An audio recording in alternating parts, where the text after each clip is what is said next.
Before GameStop conquered every mall in America, before Xbox and Netflix changed how we played and watched everything, there was GameCrazy, a place where gamers didn't just buy, they belonged. A green glowing cave of plastic cases, old controllers, and demo stations that made every kid feel like the main character in their own video game. If you grew up in the 2000s, you know that feeling. Walking into the Hollywood Video, seeing that bright GameCrazy sign next door, and thinking this is where legends are made. You'd walk in with a handful of old games, hoping your scratched up True Crime Streets of LA or Def Jam Vendetta could somehow get you enough credit for something new. And sometimes it worked. It's where I picked up Vice City the day it dropped, where I pre-ordered SmackDown vs. Raw games. And it was the first place that ever let me trade something I'd already beaten for the next adventure waiting on the shelf. But like every great thing that made the early 2000s special, it didn't last. Behind that neon glow was a company that had no idea how fast the world was changing. And while we were lining up for midnight releases, somewhere in Oregon, the heart of GameCrazy's empire, the numbers were bleeding red. This is the story of how a store built for gamers burned too bright, too fast, and disappeared before we ever realized it was gone. In the late 90s, a Friday night meant one thing: a trip to Hollywood Video. You'd walk those aisles under the purple glow, grab a couple of VHS tapes, maybe a bag of popcorn or a PlayStation rental, and you were set for the weekend. But Hollywood Video wasn't blind. They saw what was coming. Gamers weren't just renting anymore, they were collecting. The trade-in market was booming, and GameStop and EB Games were becoming the cool kids on the block. So in 1999, from their headquarters in Wilsonville, Oregon, Hollywood Video made a power move. They decided to build something new, something for the players, and they called it GameCrazy. It started small, just a few store-within-a-store sections tucked inside Hollywood Videos. But the vibe? Unmistakable. Bright green walls, TVs with demo screens. You could buy new releases, hunt for old games, or trade in your used copies for credit. And then they introduced something no other chain dared to try. Try before you buy. If you weren't sure about a game, they'd let you play it right there in the store. It was the ultimate gamer's fantasy, a place where you could hang out, play games, and talk about games without getting kicked out. For a lot of us, that's where the obsession began. You didn't just buy games there, you built memories. You'd walk up to the counter and talk about cheat codes, secrets, and which console had the better graphics. It was a clubhouse for gamers who didn't have one. GameCrazy quickly proved it wasn't just an experiment. By the early 2000s, the idea was taking off. Hollywood Video saw the sales, gamers saw the community. And soon, those little green corners inside movie stores started spreading everywhere, across the suburbs, across America, across our childhoods. For a while, it was perfect. Movies on one side, games on the other. A 1-2 punch of nostalgia before the digital age came to take it all away. GameCrazy wasn't just an idea by the mid-2000s, it was everywhere. Over 600 stores stretched across the country, most built with Hollywood Video. Walking through those doors was an experience. Every shelf told a story: green Xbox cases, silver PS2 spines, and GameCube discs stacked like treasure. This was the golden era, not just for GameCrazy, but for gaming itself. And if you were there, you remember. You'd walk in clutching your used games, flipping through them one last time before trading them in. You'd get that printout of store credit and immediately scan the wall for what you could afford. Sometimes it was something new, sometimes it was just something different, but it always felt like yours. GameCrazy made it personal. They didn't just ring you up, they talked to you. They'd ask what games you were into, what you had beaten, and what you were trying to find next. Because the employees were gamers too. And then came the MVP card. That little black piece of plastic was everything. 10% off used games, 10% more for trade-ins. It made you feel like you were part of a club, like you'd earned your spot as a regular. You'd go in to browse and end up staying for an hour just talking about what was coming out next. I could still picture it. Those glass display cases full of controllers, memory cards, and weird accessories you didn't even know you needed until you saw them. And for me, GameCrazy was it. That was the era where gaming felt magical, where you could walk in with a handful of scratched up games and walk out with a pre-order for Grand Theft Auto Vice City. I'll never forget picking up San Andreas on launch day. People packed in the store, everyone buzzing, everyone trading stories about what they were going to do first in the game. I remember riding home just studying the back of the case and the game manual. And the same thing when SmackDown vs. Raw games dropped.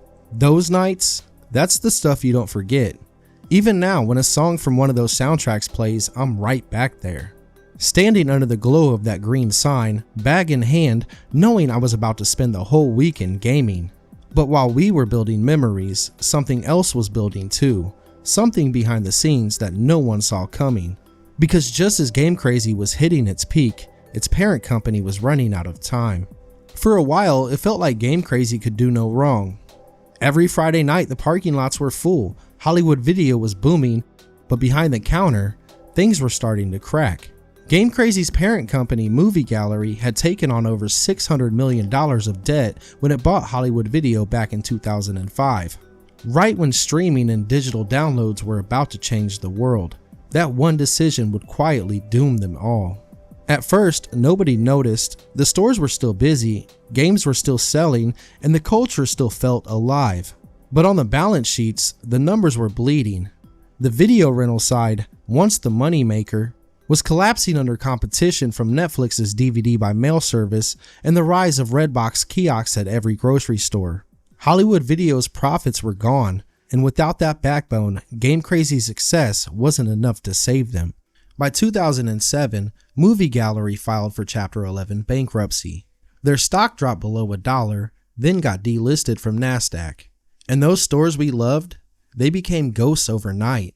200 GameCrazy locations shut down before the year even ended.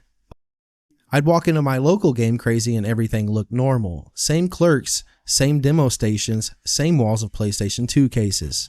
You wouldn't know the company was falling apart unless you saw the little things.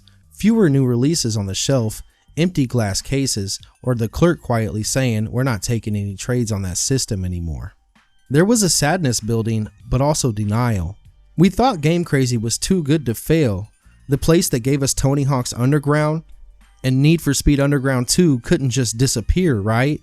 But the truth was, the world had already moved on. By 2008, digital gaming was on the rise. Xbox Live Marketplace was selling full games. PlayStation Network was expanding, and the idea of owning a physical copy started to fade. What was once a sacred Friday night ritual, walking into the store, trading in your games, and hanging out with the crew, was turning into a download bar on the TV screen.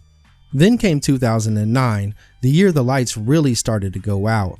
Movie Gallery announced it was closing 200 more stores by Halloween. Employees got the news through a memo, corporate speak for pack it up.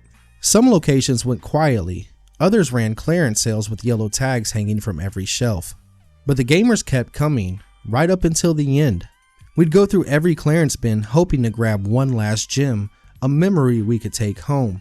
I still remember walking out of GameCrazy for the last time, the wall stripped bare, the signs coming down. It didn't feel like a store closing, it felt like part of my childhood was being unplugged. By 2010, the writing wasn't just on the wall, it was spray painted across it. Movie Gallery was out of money. The second bankruptcy came down hard. Not the kind where you restructure and fight back, but the kind where you close the doors for good. In April of that year, employees across the country got the call. A company-wide conference call, cold, corporate, and final. The message was simple. All United States Hollywood Video, Movie Gallery, and GameCrazy stores will be closing down. Closeout sales began everywhere, 60 days to sell everything. From the newest copy of Modern Warfare 2 down to the empty shelves. And for employees, there was one last cruel twist. Those who stayed to the very end would get a small store associate incentive plan. Basically, stay until your world ends and we'll pay you a little extra for it.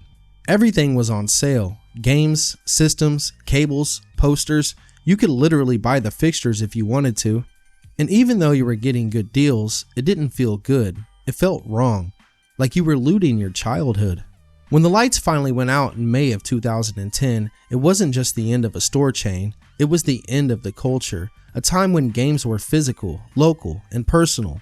A time when you didn't scroll through a library, you walked into one. Nearly 19,000 people lost their jobs across Movie Gallery, Hollywood Video, and GameCrazy.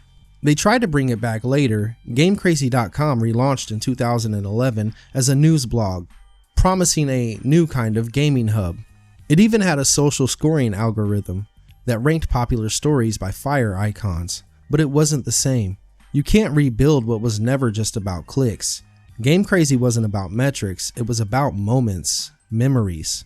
To me, GameCrazy was more than where I bought games, it's where I learned to love them, where I traded old stories for new adventures, where completing video games became milestones in my life, and the soundtracks from those games still hit me today because they're tied to a memory, a greenlit store that's long gone, but never really left.